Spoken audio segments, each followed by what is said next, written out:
curing cancer, raising $2 billion, teaching at Wharton, and really a lot of lessons, and writing 4 books, by the way. That's all part of the bio of Dr. Peter Kash, who was our guest today. Unbelievable dreamer who had the ability to follow up and fulfill all those things while failing ongoingly all the time. You would love this conversation. Okay. Welcome, Peter, Dr. Peter Kash. All right. So thanks for being with us today. And my first question to you is really like, why doctor? You're not an MD, right? Right. What kind of doctor are you? I have a doctor in education. Oh, in education, not even in chemistry or biology. No, but it's what I've been doing it's what I've been doing for 36 years is biotechnology, mainly with my colleagues, licensing unique molecules from around the world, all around the world, and develop them into drugs, mainly for cancer. So before we go, and we're going to spend plenty of time with that. Yeah. Just why doctor in education? Okay.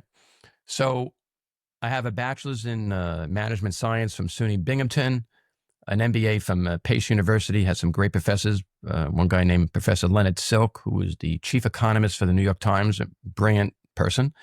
And I was actually an adjunct professor at the Wharton School of Business from 1996 to 2000. And then I became a visiting professor in Tokyo, believe it or not, teaching the history of entrepreneurship.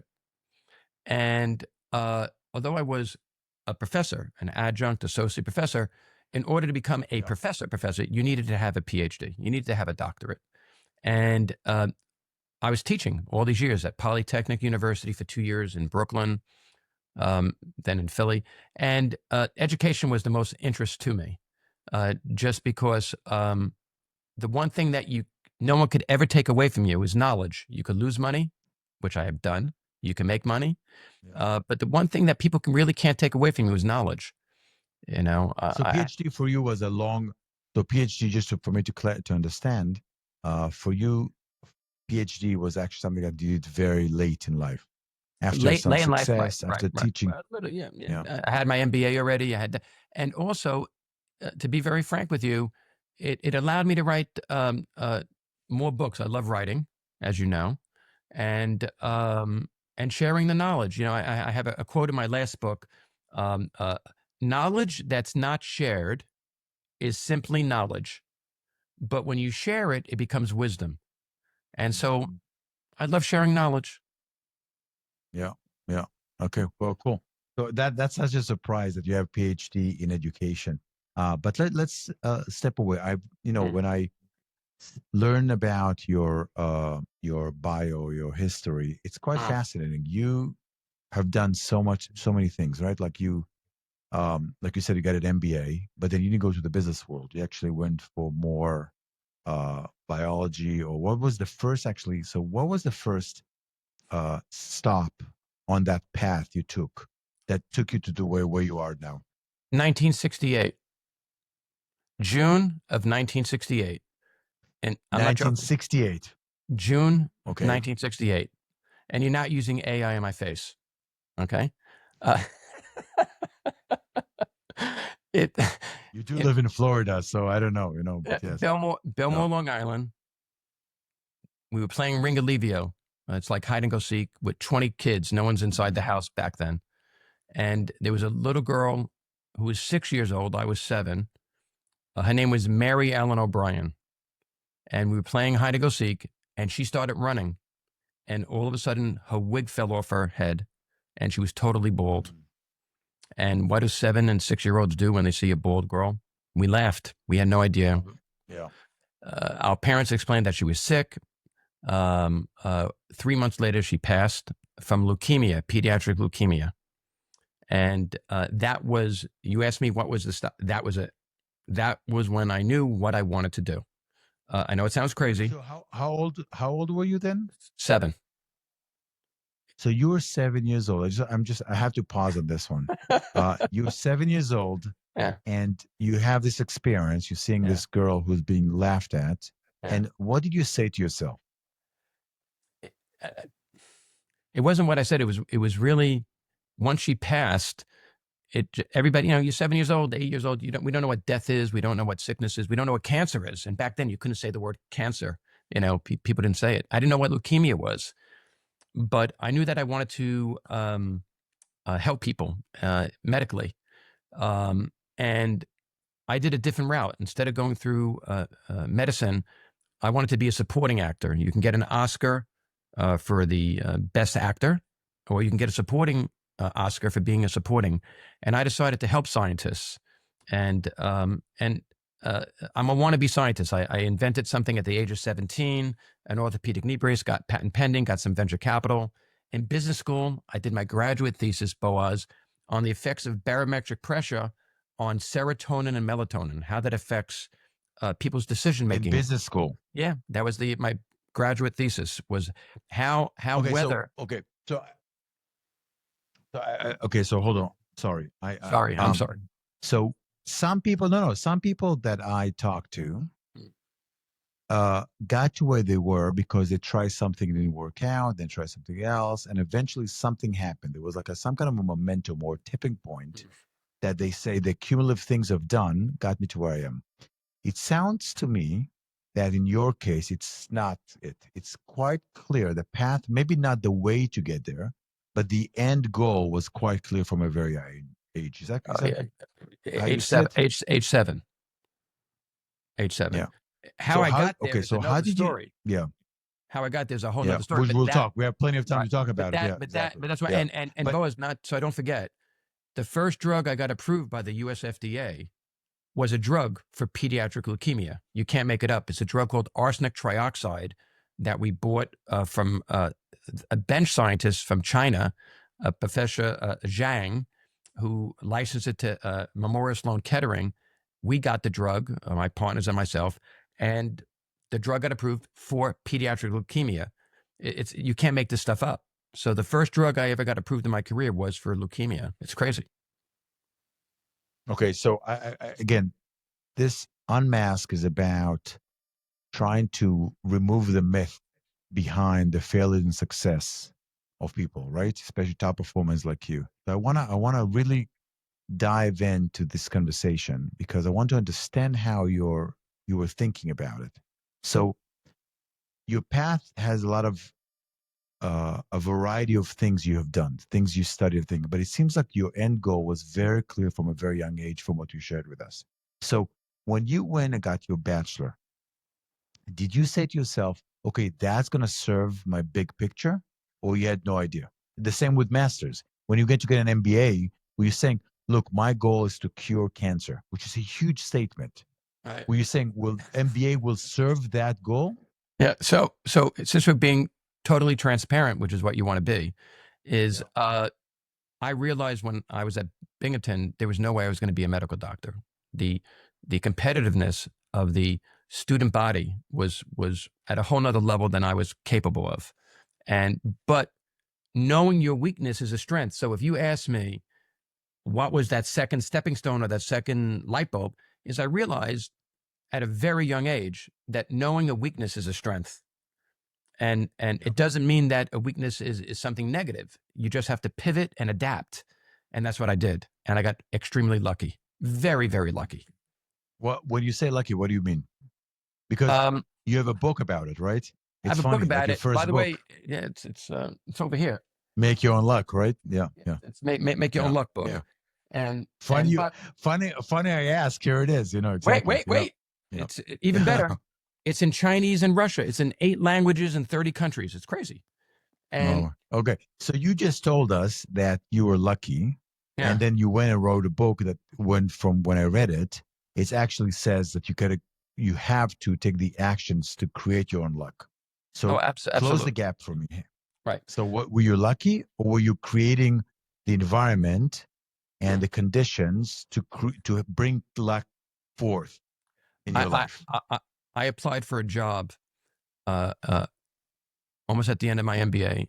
It was back when I was applying. You had P.O. Box numbers in the back of the Wall Street Journal, P.O. Box addresses to send your resume. And it was a P.O. Box. There was no name. And they were looking for an MD, if I remember correctly, an MD from Harvard with an MBA from Harvard. You had to have both. That's what they were looking for. I didn't have either. And I applied for the position. Sounds crazy. I got the position. And that was the beginning of my start. Why did they hire you? Okay, so I, look, that's a huge, because a lot of people who listen to us are young people, mm, and the natural behavior is saying, look, they're looking for Harvard undergraduate grad school. There's a particular club mm, called the Harvard Graduates, mm. which they're looking for someone who belongs at. You have the audacity to send a resume, really, the chutzpah, right? That to send a resume where you don't belong to either. You didn't go Right, to undergrad and right, grad school. Okay, 99% of people will right. pause and Mm, stop at the ads on the Wall Street Journal, right? What mm, gave you the courage or the stupidity or the right. commitment? What is the thing that ran the show here that said, I'm going to send my resume? And probably my social life in Long Island. I was used to a lot of rejection. So once you immune to rejection, you're not worried about it. I always tell my Yeah, yeah. students, that when someone says no to you, it's the greatest thing in the world. When someone says no to you, Why? because two reasons. When someone says no to you, mathematically, you're getting closer to someone saying yes, just by the law of statistics. But more importantly, when someone says no to you, they're making a decision. And all you have to do is turn that answer into something positive. So a decision maker says yes or no. Someone maybe will keep your resume on file, but rejection is a positive thing because you know that that person is a decision maker. Now you just have to You know, figure out how to turn that around. it's yeah. Here, sorry, cut you off. It's interesting because you're a scientist. I mean, you're not No, a I consider scientist, but myself a scientist. your I'm a world, wannabe. exactly. Exactly, yeah. But also, like, the reality is, you work and develop numerous, if I'm not Yeah. mistaken, 7 different medications. So here's what I hear. Correct me, please, if I'm wrong, or if you hear it differently. You applying a very scientific way of looking at the negative answer, because like the typical person, when they hear no, this is a dead end. Some of them, they're so scared of hearing no, they don't even go and try, right? You said, look, the nature of designing a medicine is just try, fail, fail, fail, fail, fail, boom, we got the answers. So it Three sounds to me percent like in your career. 3% success. 3% success rate. That's what it is. In biotech, So from the start to the end, 3%. 97% of the cases, it's a Fail. negative, it's no. Negative. Yeah. I got to tell you that if I lived, or anyone lived their lives like that, Yeah. everything would look different. If I knew that for every 100, I mean, we've spoken in other episodes about it, that I always used to tell my salespeople, what do you do for a living? You kiss frogs. Eventually, you're going to find the prince, right? But it's a statistic. If you kiss enough frogs, you're going to find the prince, right? But if I have to do 100 things, knowing that 97% of the case is going to fail, Yeah. I will be a completely different person. Yeah. Well, you also have to try to reduce that by finding the right molecule, the right scientist behind it, some further due diligence. But I would tell you that on average, for every 200 to 250 opportunities we see, we do one. And I say Yeah. the word we, I Well, never said the word. Yeah. yeah, but well, you send going back to the story we started this conversation from, right? Mm, You saw an ad. mm, You were neither a graduate or undergrad at mm, Harvard. You said, I'm going to mm. send the resume. By the way, when you walked into the job interview, were they like, what the hell are you doing here? I don't see any Harvard T-shirts or anything like that with you. I couldn't even share the story because you wouldn't believe it. I'm being honest. You wouldn't believe it, how I got to it. And I don't even want to explain it, but they didn't want to hire me. To be honest with you, they said, what are you doing here? And Yeah. I convinced them to give me a try. And uh, it worked. It just happened to work out. And I still remember my first investor was a guy by the name of Hans Oich, brilliant fund manager. And there was an article in the New York Times that he just raised $3 million. I think in the end he managed over $3 billion. I don't know exactly, but over several billions of dollars. But $3 million. And I called his office without exaggeration 10 times in one day just to get through to him. And finally he got on. He goes, what's up? Why you keep on calling? And I told him about this What do one you want? opportunity. Yeah. Yeah. And long story short is said he'll come to the meeting. I didn't even tell him where it was, and he showed up, and he was my first investor in that company. And the company was successful stock wise, and the drug was even approved, but then it was taken off the market. It had some toxicity issues, but I didn't mind calling the guy 10 times. That's the point I'm trying to make, is to try to get into Okay, why not? Why?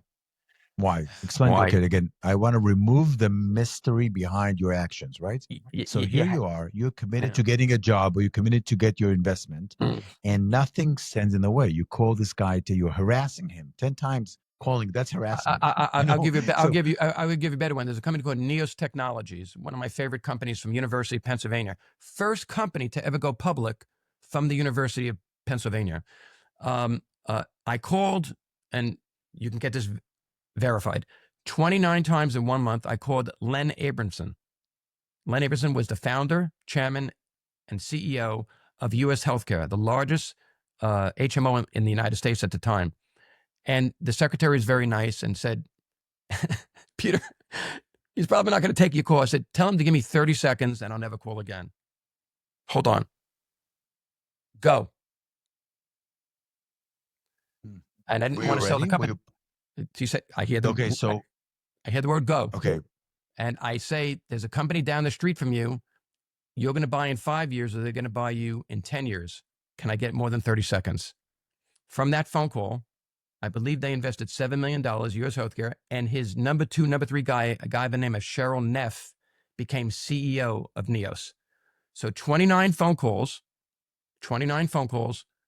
no, nothing. 30th phone call, get the phone call. They invested, became the largest investor. His number 2, number 3 guy, Cheryl Neff, became the CEO, beautiful human being. Stock went from 3 to 67. I believe J.P. Morgan and Alex Brown at the time did the deal. So, and by the way, that took 6-7 years to get to that stage. But if I stopped at the 15th phone call or the 16th phone call, the 20th phone call, it never would have happened. So you have to have the tenacity to manage rejection, and I think rejection is an extremely healthy thing.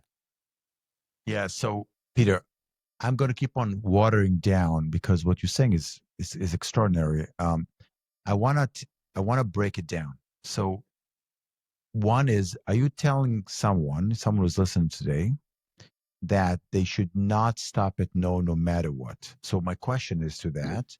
First of all, is that correct? And second thing, when is the moment you say, okay, I'm wasting too much? Because you can keep on hanging, trying to go through the wall, right? Eventually, and you're bleeding and you keep on banging your head. And if I listen to only this part of the conversation, I'm like, oh, Peter says to me that I should just keep on banging my head against the wall. Eventually, the wall's going to crack.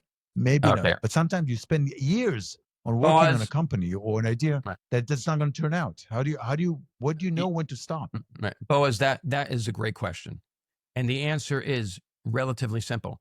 It depends on who that person is saying no to you.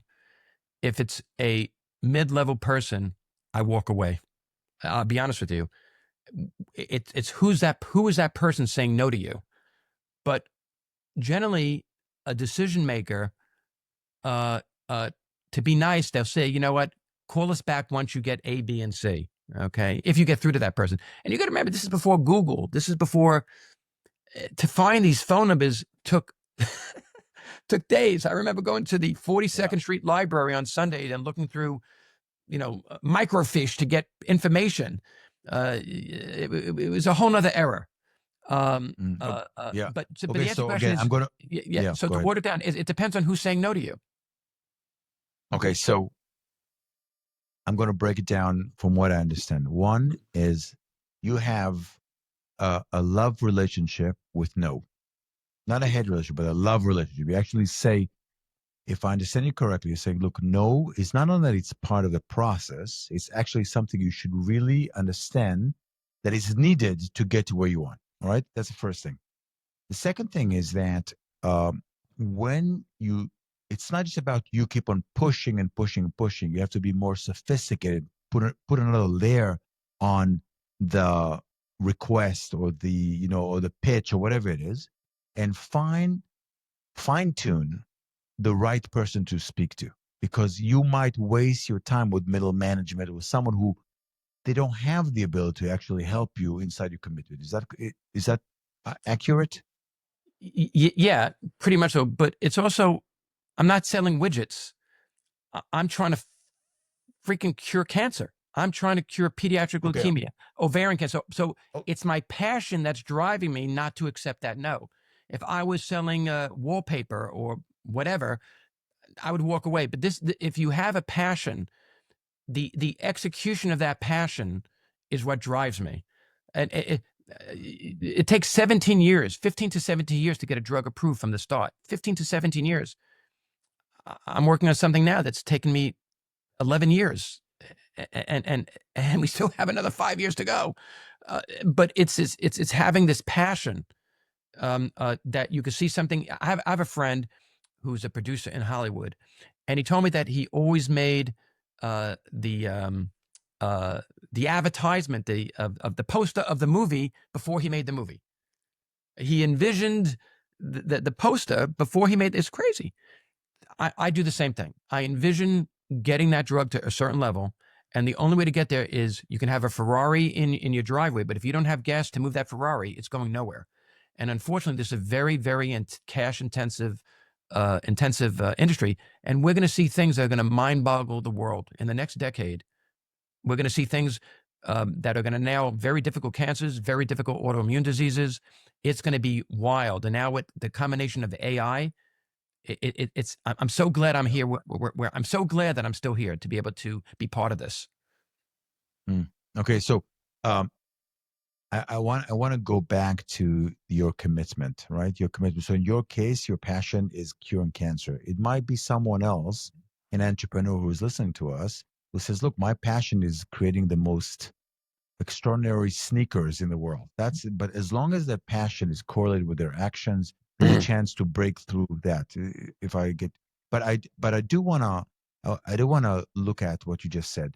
One of the biggest challenges I see in your field, and I don't know much, I don't know anything about it, but like you said, it takes years to get results.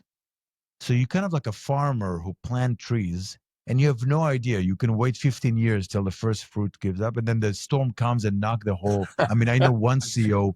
I know one CEO of a pharmaceutical company that developed something. I don't want to go into details. And after spending hundreds of millions of dollars and 14 years, if I'm not mistaken, they said no. They said it's not good enough. And he burned through so much money of his own money, his years, investors' money. And how do you keep empowering context and drive and positive kind of drive to your team, not just you, when the process is so long? Right. How do you do that? All right. It's a two-part answer, if that's okay. In the 1700s, there was oil in the ground. In the 1700s, there was iron ore. In the 1700s in Malaysia, there was rubber plants. Why were there no automobiles? The human brain hasn't changed. Actually, it's gotten smaller over the centuries, but that's another story. Why wasn't innovation takes very, very small steps. It's happening much faster now in 2025, but it's a very, very slow process. And so when I have failure, and I'm the king of failures, is I recognize that whatever we're doing is going to help the next scientist get to where he's going. I have a colleague, his name is Esteban, one of the 2-3 brightest, nicest people I've met in my life. We were in a meeting once, and Esteban's a pure scientist, and the investor who was investing in this cancer technology said, "Tell me about your competitors." And Esteban said, "We don't have any competitors." And he goes, "What do you mean you don't have any competitors?" "Of course you have competitors." He goes, "No, we don't. I look to everyone else as a collaborator." And that is the philosophy. The philosophy is we're going to make it easier for that. Trust me, it hurts. I'm not telling you when you lose money and time. And by the way, the burn rate is not about the money. The burn rate is about the time. But philosophically, you're allowing the next group of scientists to take that data that you failed on to actually nail it. It's almost, Okay, I heard, so if I may, when you get to Everest, when you get to Everest, if I remember correctly, and I stand corrected, the whole team makes it. Like, not the one who just puts the flag on the town. If he went up with 5 or 7 people, I think the whole team gets to claim that they made it. Something along those lines. I may be getting it wrong. Same thing here. We might not be the final person, but we help get to there. And for me, that's enough. Okay, so look, It makes sense. It's very kumbaya, okay? But you and I understand. We both have done a lot of real estate, sorry, a lot of business, whether it's real estate or in your investment over there. And when you two people compete for a piece of land or for a piece of IP, okay, or whatever it is, by the nature of successful people, we fight. I'm not saying we step over other people, but we fight to win, right? So explain to me that balance or lack of balance sometimes between commitment to a larger picture and saying, look, when I win, everybody wins. When I fail, it's on my shoulders that the next person is actually going to bring that thing to the front.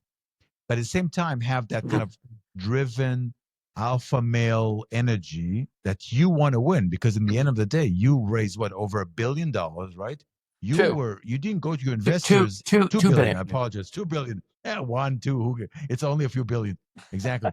So, but you raised $2 billion.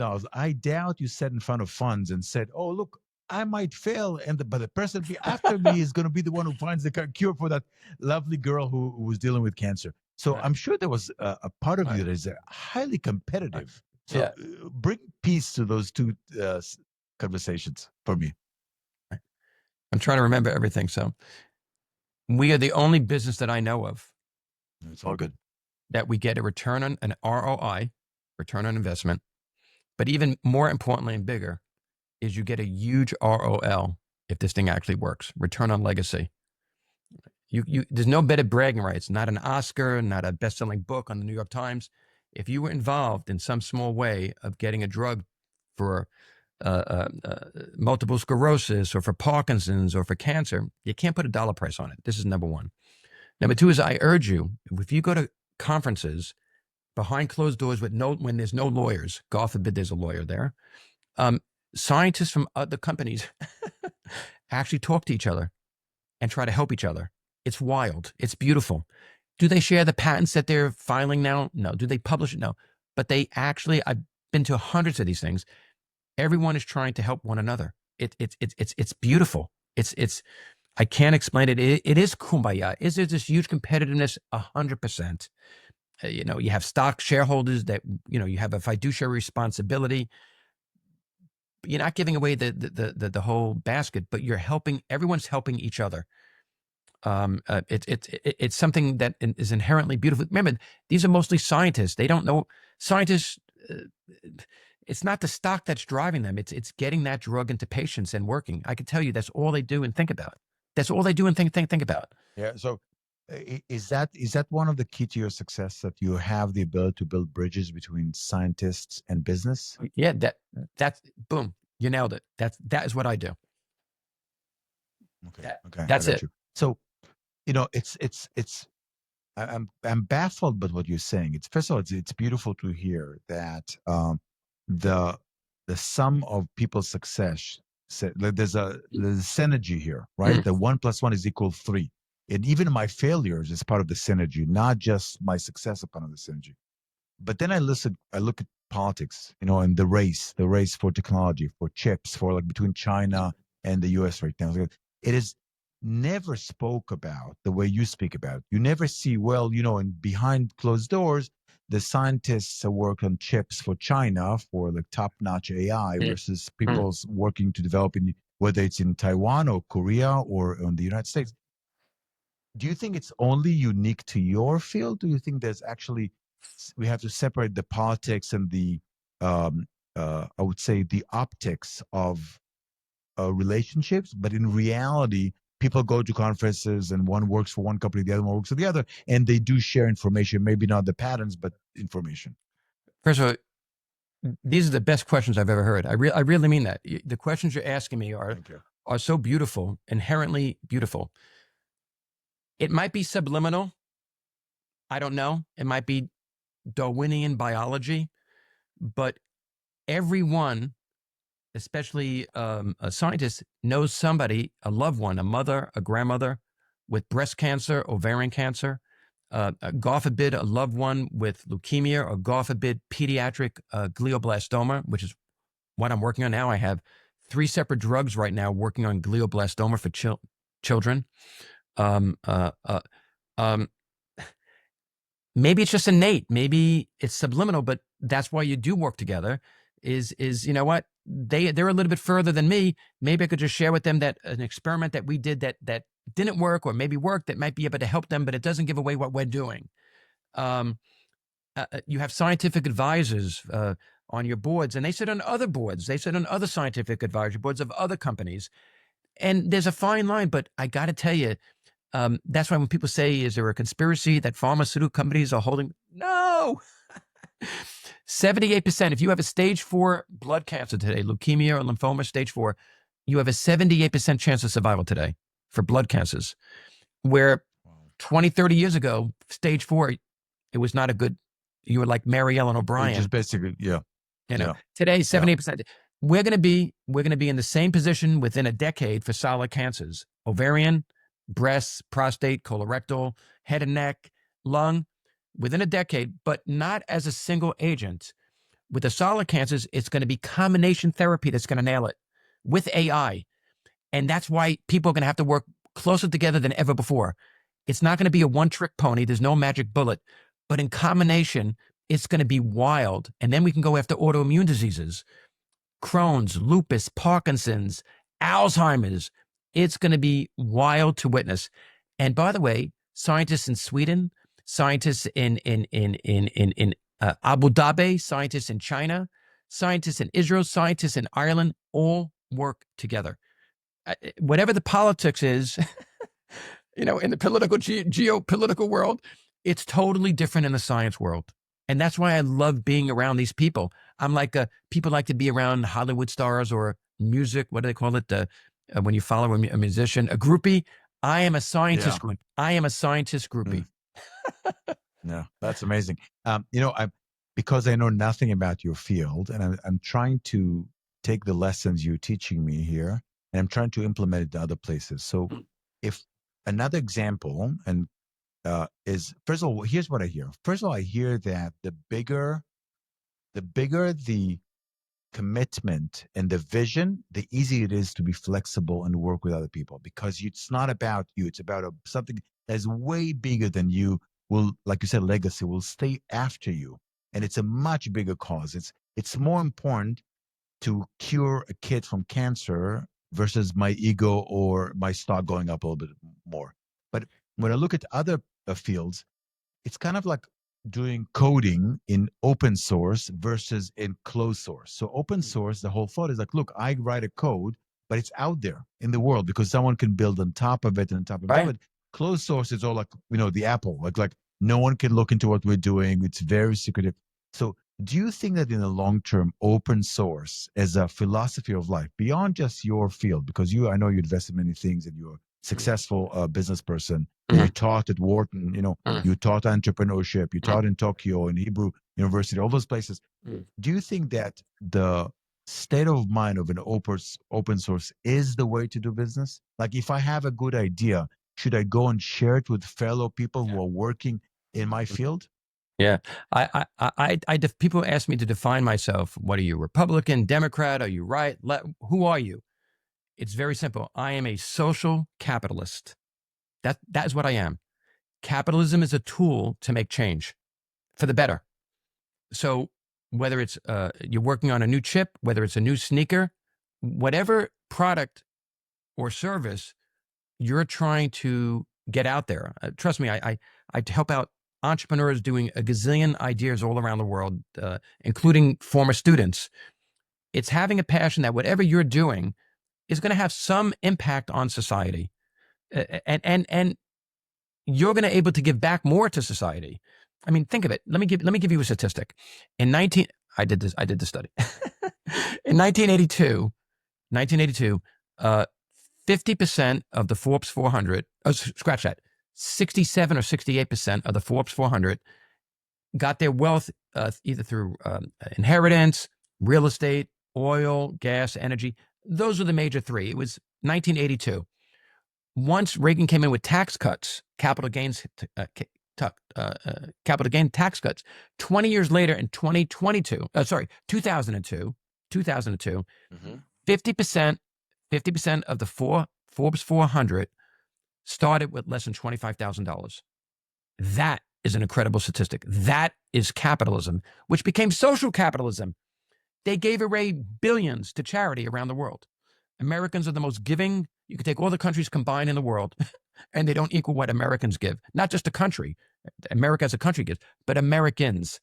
And we're exporting that around the world, this concept of social charity and giving back. And today, I think the Forbes billionaire list came out the other day. I stand corrected. I think there were 3,000 billionaires around the world, or over 1,000 billionaires now, when just a generation ago, there were how many? You can count them on your hand. So it's whatever product or service you're doing, you believe with your passion is going to make a difference in the world, whatever that might be for that person. Okay, so let me push back for a second, okay? And one of the criticism one hears often now is that if you look at the billionaires or equal to billionaires 100 years ago, there's hospitals, the Rockefellers, all those, the Rothschilds, all those very, the Whitney, like there's a million of them, there's not a million, but there's a few of them, and they made sure to spend a lot of money leaving behind hospitals, researchers, universities, Vanderbilt, et cetera, right? And one of the criticism, I just want to get your feedback, because you're saying, look, here's what I hear. I hear that when you create the ground to business soil for people to do very, very well, they're naturally, by their commitment, will spend a lot of the money back into society, right? One of the criticisms, I'm not sure I actually belong to that criticism, saying, look, how many hospitals do you know with Elon Musk's name on it? How many hospital do you know with Jeff Bezos' names on it, et cetera, right? So how do we let them make a lot of money and then we hope that they are good people and they're going to spend, because how much money can you actually live off? Or do we actually from the beginning ask them to step up and provide? Right. So first of all, I have these bucket lists in life, and one of my bucket lists I actually achieved a few years ago. I went to all 50 states. I got to all. It took me from my first state traveling from 1973. I went out to Colorado, and then 1974 I went out to Vegas. But I got to all 50 states. It took me 50 years to get there. Every state you go into. Have you been to Canada and Panama, the new two states, or you haven't been there yet? And Greenland. But by the end of this year, I will have been to 80 countries around the world. So it's kind of neat. The point I'm trying to make is every city I go to, every city, doesn't make a difference whether it's Rhode Island or New Mexico, every wing of every hospital is named after somebody. It doesn't have to be somebody famous like Elon Musk per se, but the wealthiest people of that environment are donating. Ken Lagone at NYU. Every doctor goes for free. And the Home Tisch Depot, family, right? The Tisch family. How many thousands of millionaires that were truck drivers, secretaries, became millionaires from Home Depot stock? I think Juanita, I had to forget her last name. Ray Kroc's secretary had a net worth, I stand corrected, of $150 million because she got stock options. I don't know what she gave in charity, but a lot of these people give back in major ways, and a lot of them anonymously, like Michael Bloomberg. Michael Bloomberg gives away fortunes, hundreds of millions, billions. And I knew a guy with no fanfare. I'll say his first name. His name was Chico. Taught me a lot about life, and he used to give away 9 figures, over 100 million, to institutions around the world for children. No one knew about it. It was anonymous. I remember I read something about Michael Steinhardt considered him the most charitable person he ever met. So people do give, but it's something that's taught. My parents were relatively poor, lower middle class, but we had a charity box, and we had to put change into it. And you're taught that. We went out once a year to dinner, and my father left a big tip, by his standards. It's something that has to be taught, I think. And that is what's important is to find a passion, a charity, whatever that might be. And I made all four of my kids had to get their own charity. And by the way, they had to raise money on their own because I wanted them to handle rejection. I wanted them to experience rejection. So we're talking about generosity. We're talking about someone who's giving 9 figures to people. And you said if I understand you correctly, you say, look, maybe the top three, the famous quote unquote multi-billionaires, they behave a particular way, but the average, it's crazy to say, but the average multi-millionaire and billionaire actually are very, very generous.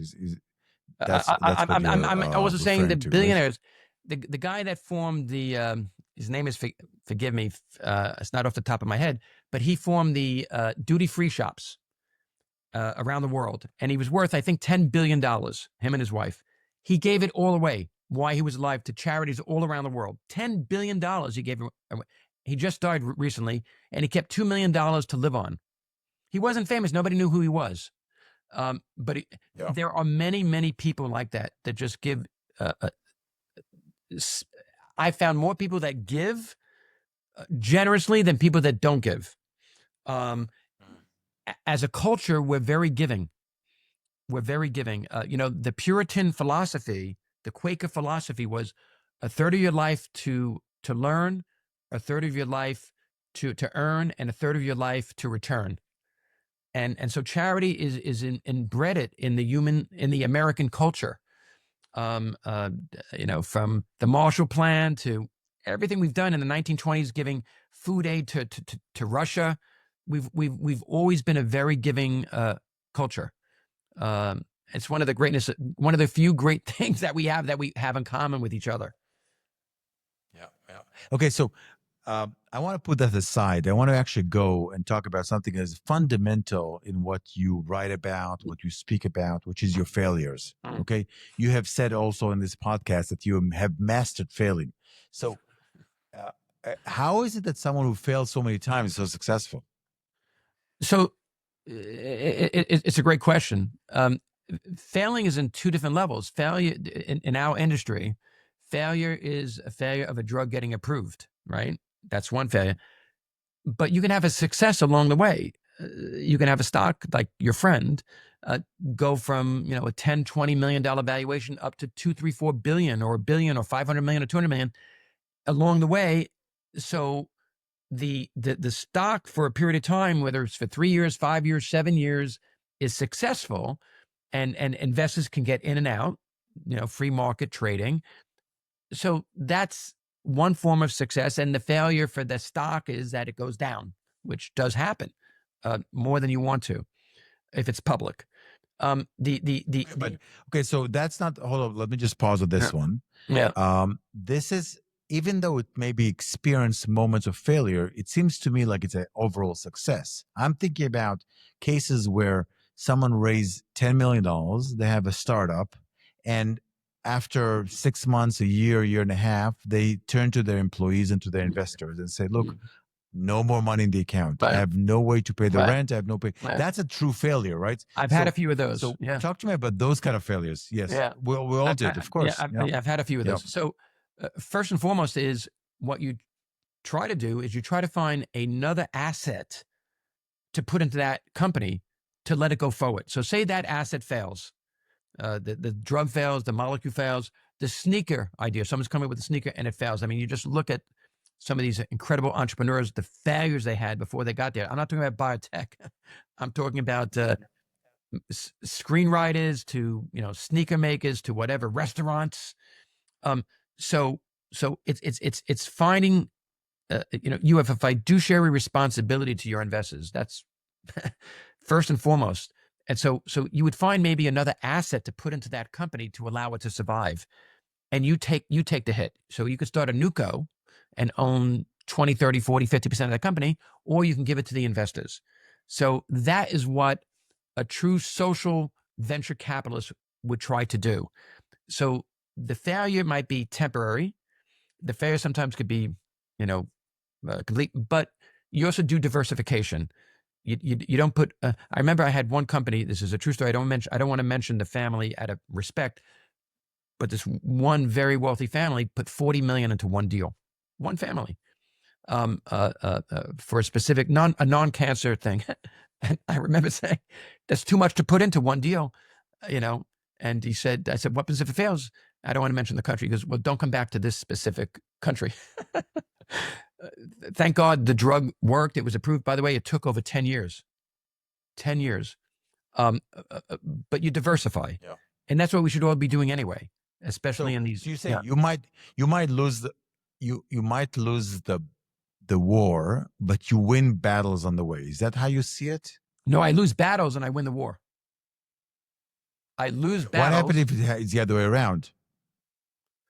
Because Look, look, losing a battle is fine. Losing a battle is a natural understanding. It's kind of like being a professional NBA player and not assuming you're going to win every game. It doesn't. Even if you play to win, right? You're never going to win every game because the reality of it is just like not. There's no team that always win every game all their history, right? So, but you yeah, win the war, you get the ring in the end. So right. I'm asking you about Phil. Did you have any cases when you actually lost? Oh Like yeah. someone Oh, pulled the oh yeah. plug. Done. Yes. Yeah, I've Okay, had let's the. talk about those ones. Yeah, I've had those, Yeah, and I remember Michael Jordan in a commercial saying that he doesn't remember the baskets he made. He remembers the shots that he missed, and he they goes through all the missed. shots that he made. That's what he focuses on, and that's what I focus Yep. on. And usually, to be very frank, since we're speaking, again to an audience, it was very rarely the drug that caused the failure. It was the management, the market. Like right now, the market sucks. You cannot raise money for biotech. I forget the exact statistic, but 3-4 years ago, there were 188 IPOs in biotech. I think last year there were 10. Someone's going to correct me. So I said about, but it's So down sometimes between, sometimes timing. So it has right, nothing. it's So down one of the 90 things to like 95%. Right. yeah, yeah. It's sometimes it's timing. So it's interest rates, it's You got to have timing, it's staying whatever power. it You know is. what you got to do? Yeah. You got to have staying power. And that's why you're friends to everyone. I always tell people be friends to everyone on the way up.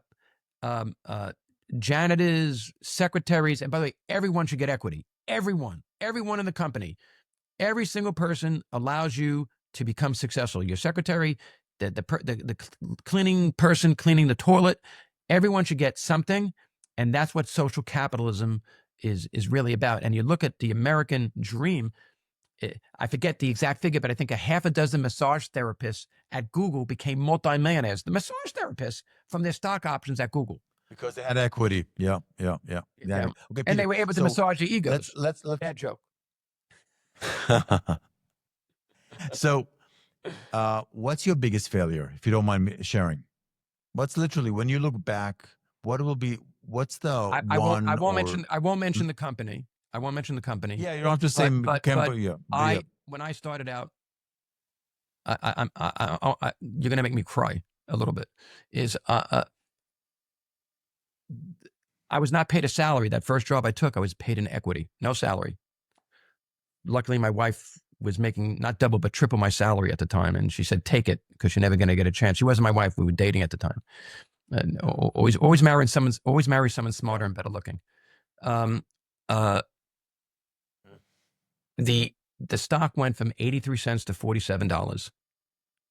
I made 8 figures. I was 29 years old. I can't believe I'm sharing this with you. I did not sell for different reasons. I don't want to get into it. The drug was pulled off the market. I lost everything, and that was money from my parents, my brothers, my siblings, my wife.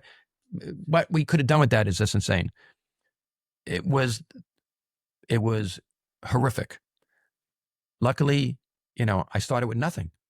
I mean, literally nothing. Yeah, So it didn't. first of all, thank you for sharing it. Yeah. So It was painful, but I learned a lot from that lesson. I learned so much. Yeah.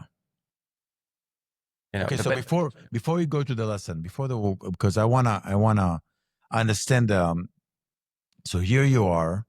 There's a moment when you realize you actually lost substantial amount of money. You saw a different future for yourself. You saw a future of generosity and taking care of your family and your kids, if you had kids then, and your families, all this stuff, right? And over very short period of time, whether it's overnight, over a week or so, you realize all those dreams were dreams, like they're no longer are relevant. How do you get up in the morning after that? What got you to jump back on the horse? Because like success is the velocity from which one moves from one failure to the other, right? So I really want to remove that mystery. I want to say there's a moment when you thought sky's the limit, here I am making 8 figures, and then you lost it. We're going to have a connected dot. We're going to have a connected dot with the audience and you. I was already working on Neos, the company from University of Pennsylvania. I was already working on that before that failure happened. So it wasn't about, I got out of bed the next day. And by the way, that was a company for working on infectious diseases. It was an amazing company. Dr. Stephen Roth at the University of Pennsylvania, genius. By the way, he boxed. He was a boxer as well, besides being a brand scientist. So you're never stopping. It's like today I just did laps. I swam a half mile today. I didn't swim for 2 weeks because I was with you in London, right? So I haven't swam in 2 weeks. The ninth lap, Yeah. I was already like, I was off. I haven't swam in 2 weeks. The ninth lap, I was like, you know what? Maybe I'll just stop. But I kept on pushing and pushing, and I got to 36 laps, which is a half mile. But at the ninth lap, I was a little bit tired because I haven't swam for 2 weeks. And as I'm getting older, I realized you got to do it every single day. You can't stop. When you're younger, you could stop for a week and you have muscle memory. Now at my age, you don't have any memory. That was another joke, the second joke for the thing. I'm being pretty good without telling too many jokes. Yeah, you're allowed to have 3 jokes per podcast. So you have one more left. One more left. Exactly. Okay. So Peter, so you never stop. The velocity never stops. So I totally get what you're saying. Here's what are you suggesting, or you advising people that even when they fail, they should have more stake in other things that force them to get up in the morning the day after? Because a lot of entrepreneurs will say, look, I doubled down. I put everything I had. I mean, so many successful stories are based on we had nothing. We were running out of everything. We're living off pizza, like old pizza, and then things turn around, right? So the question is, do you have other wood in the fire, or you just double down, put everything, all the chips on place? Right. Which one? First and foremost, I'd recommend reading a book I just finished. I try to read a book every 2 weeks.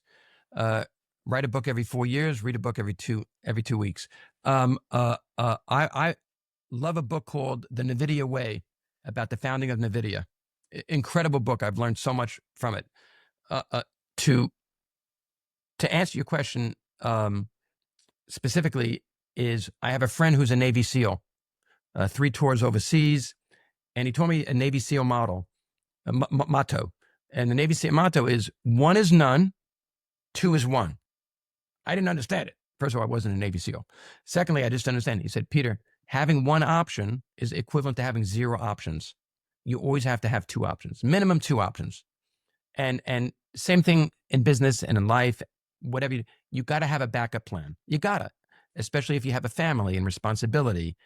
And I tell my students to remember 3 things. I want to get this in here. It's very important that I don't forget later on. Yeah. The 3 most important things I tell my kids, my kids, a Freudian slip there. Yeah, your kids. Yeah. Now I'm showing my age. I tell my students when I was growing up, General Electric was still a captain. Anyway, that was the 3rd one and the last one. So promise it's the last one. Yeah, that's the last one. Yeah. And is remember that less is more. Less is more. Once you understand that concept, you could, if you lose a deal, less is more. Oh, I lost. Big deal. I'm not saying it doesn't hurt. It hurts, but less is more. 2 is when you're doing business, nothing has to be equal, but everything has to be equitable. That's like the toughest thing. You start a business, you think that you deserve the majority. Why? Maybe if you give the majority away to 3 or 4 other people that can help you get your business to the next stage, maybe that's the right thing to do. It's very hard to do, extremely hard to do, but it's a great thing to do, is share that and leverage it. And that way you could do more than just one deal and more than one vertical. I'm also doing stuff now in tech, which I never did before, not biotech, tech. And someone says, well, how do you do tech and biotech? I leverage off of people much smarter than me. And when I'm involved with co-founding, I give away the majority of that equity to people around me. Why do I care if I have a little bit less or equal to those that are working for me? I hate that word working with me. But you have to, and then you could do several things. You could do several types of startups, like Elon Musk does. Elon Musk has a Tesla. He has the X. He has the tunnel company. Who knows how many other companies he has, and why not? You leverage, and leverage off of people around you. pay them very handsomely. I had a boss once who said, if you want to pay peanuts, hire a monkey. Yeah, that's cool. So here's the lesson I'm taking from this one. You're saying, look, one of the reasons you want to diversify your efforts is because when you fail, and by nature of entrepreneurship or anything that is outside of your comfort zone, you will be failing. It's an illusion to think that you're not going to fail. By the nature of diversification, you'll create a reason to get up in the morning after your failure. I think that's the biggest thing I'm taking. That's the biggest thing I'm taking out of this conversation. Read Sylvester Stallone. Read the story of how Sylvester Stallone got Rocky made. He had to sell his dog to eat. Okay, had to sell his dog to eat, and when he sold the screenplay, he had to buy the dog back for a premium. You read people like that, and that inspires you to a whole nother level. I mean, it's one of the greatest stories I think of America is the movie Rocky. I mean, that's what entrepreneurship is about. Entrepreneurship is Rocky. Yeah. Okay. So what a great way to end. But before we go away, I have a question for you. I know you for a few years. You're a real dreamer. Okay. So share with me your dream. You said early in the conversation about AI and technology, and if we could follow your dream, where will cancer and where will medicine be in 10 years from now? Okay, I'm going to answer that, but with a slight twitch. When will I retire? When will I slow down? I have 3 goals. You asked me, what are my goals? I have 3 goals. I want to nail ovarian cancer. I lost my grandmother, who I never met, and I recently lost my sister-in-law. Tragic. I want to nail pediatric GBM, pediatric brain cancer. I can't think of anything worse. And we're going to get there. And by the way, it's the same receptor. It's the same train track. It's called the EGF receptor. So brain cancer and ovarian cancer is the same train track. And I want to nail Crohn's. I want to nail that as an autoimmune disease. And once we nail that, we can nail other things. You know, my last book I wrote is called Take 2 Tablets, Medicine from the Bible. And by the way, it's coming out in Spanish. May I share this plug? Can I? In September, it's coming out in Spanish. Sure, go ahead. I'm going to every South American country that there is, and Mexico, and donating the proceeds from the book 100%, donating to PlayStations for pediatric oncology wards in every hospital we can get to, in Guatemala, Peru. So a girl who's 10 years old getting chemotherapy for leukemia in Lima can play on her PlayStation with another girl or young boy in Guatemala, so they can relate to each other. So that's my newest venture that I'm very excited, social capitalistic venture that I'm excited about. But I believe that within a decade, maybe 12 years, where solid cancers will be where blood cancers are today, where 80% will be controllable. You never say the word curable. You say the word controllable on 2 or 3 different assets. And it'll be like rheumatoid arthritis or HIV. No one dies from HIV today. You live to a ripe, long life. And I was going to make the connection. In the Bible, in 2 places in the Bible, it's fascinating. In the beginning of the Bible, in Genesis, God says humans will live to 120 years. It doesn't make a difference whether you believe it or not. It's written down 3,300 years ago. Then at the end of the Bible, Moses dies at 120. And what's fascinating, Boaz, is that now, since the last 60 years, we know from science that humans have telomerase that should live to 120, just like dogs live on average to 17, elephants 55 years, those beautiful McCoys in South America 85 years. Greenland sharks live 400 years. They're genetically coded. So I think that we are going to get closer to a higher quality of life, closer to that 90 to 100 barrier. My father-in-law is in another room. He's going to be 97, and it works out once a week. But he's from the next generation. By the way, great book, The Greatest Generation by Tom Brokaw. Another great book. I recommend. So hold on. So back to your dream. Yeah. Ovarian Where brain. Do you see 10 years. Us in the next few years? 3 years? 10 years. Those 10 years. 10 years. 10 years. You're saying 10 years, that's going to be pretty much eliminated. Yeah. Not eliminated. It's not going to go away. it'll be controllable. It'll be like rheumatoid arthritis or HIV. You will live with it, but you'll be on maybe a chronic treatment. But I think that 75 to 80% of the solid cancers with AI and with what I see going on out there are not hundreds, thousands of research projects around the world. The Chinese are playing a major role now. And everyone's working together. I know it sounds crazy. Behind the scenes, people work together. Scientists, I'm not saying the business people. The scientists really, their goal is. Yeah, I got you. So Okay, so perfect. it's going to be. Well, we're going to be living in Periclean times. Periclean times. If humanity doesn't blow it, and I think that biotech there's no greater bridge in the world. When I meet somebody from around the world, everyone can relate to a grandmother or mother with breast or ovarian cancer, or God forbid something in a child. Everyone relates to it. Or we're now working on a drug now for a disease called Lee syndrome. You're born with ALS. You're born with ALS. Born with it. More or less an ALS. Your life expectancy is 3 years of age. We're trying to find a cure for that. A treatment would be a cure. Leber syndrome. You go blind by age 30. We're trying to find a cure for that. And we're going to get there. So, Peter, but I totally get what you're saying. I can hear the passion in your talk, because it's quite extraordinary. You're a true dreamer. Really. It's amazing, but it's like you really are. You're an inspiration, you're a dreamer, and your actions correlate with your commitment. So it's really, really extraordinary. And I'm fascinated, and I apologize that we barely scratched the surface. One other thing, I don't want to forget what you are up to. I want to forget Yes. I wanted to tell the audience, especially the younger generation, younger entrepreneurs, anytime anybody ever says no to you, say thank you. Say thank you for them saying no and giving you an answer, because it's getting you closer to that yes. And I got to tell you something, 3 to 5%, I don't know the exact figure. People say, why did you say thank you? I just rejected you. I said, I appreciate you giving me feedback immediately, because I can move on and hopefully I can go back to you in the future. 3% of the time goes, what is your minimum investment? And they invest just by saying the freaking word thank you. It's amazing. Say thank you. Yeah. So I thank you. Well, thank you, Peter. Thank you for, exactly. All right. Have a very good. Thank you. And thanks for being with us. All right. Really great conversation. Awesome. Playbook.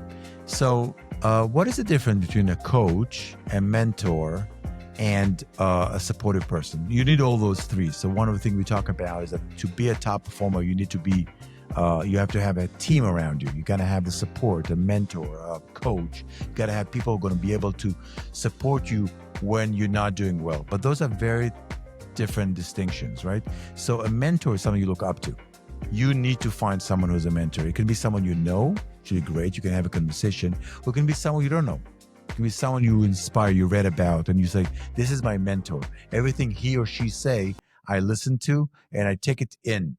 I inhale those advice, and I really implement it in my life. That's a mentor. A coach is someone who doesn't have to be nice to you. When they say jump, you say how high. Coach, someone who's going to be tough with you when you need some tough love. He'd be aggressive with you when you need someone to really put you in line, and it could be hugging you and supporting you when you need support and you're going difficult. Coach is a very specific relationship. And by the way, many coaches are not loved. They're admired, but they're not loved. So if you're looking for love, coach is the wrong person. And the third one is people who support you. When things don't go well, it's very easy to be supported, by the way, if you're doing well. But when things don't go well, you got to have someone who can just listen to you, someone you can release steam with, someone you can complain, you can bitch about things when things don't go well. That's a supportive person. That's never going to be a coach, but you got to have all three: a mentor, a coach, and someone to support you. That's a key element for you successful, because there's no one who's successful, whether you play tennis, and tennis can be a single sport. You have a whole team around you. You got to have all those things around you to be successful. And every top performer has those three. That's a playbook today.